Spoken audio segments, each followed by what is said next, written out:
So আমি Martin প্লেসে গেছিলাম একটা কাজে, তো ওখান থেকে ব্যাক আসার পথে হচ্ছে লাঞ্চ টাইম হয়ে যাওয়ার পরে আমি হচ্ছে টার্কিশ একটা শপ ইট ইস্তানবুল এখান থেকে হচ্ছে গুজলামে আর হচ্ছে ফ্রাইসটা ট্রাই করি। এত ভাল লাগছে আমার কাছে খাবারটা, স্পেশালি গুজলামে। আর ফ্রাইটার উপরে একটা কি জানি দিছিল মশালা, ওটা এত মজা, আমি অনেক এনজয় করছি। আই গেস ওইটার উপরে হচ্ছে চিকেন পাউডার দিছিল, যার কারণে এটার টেস্ট এত মজা হয়েছিল। তো ওখান থেকে আমি হচ্ছে টাউন হল আসি। টাউন হলে আসার পর একটু ঘোরাঘুরি করে, অনেক ঠান্ডা ছিল ওই দিন। তো পরের দিনের ক্লিপস হচ্ছে এটা।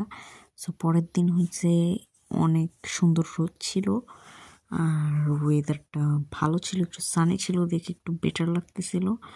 সো এই তো আমি হচ্ছে বারান্দায় দাঁড়ায় হচ্ছে রোদ উপভোগ করতেছিলাম।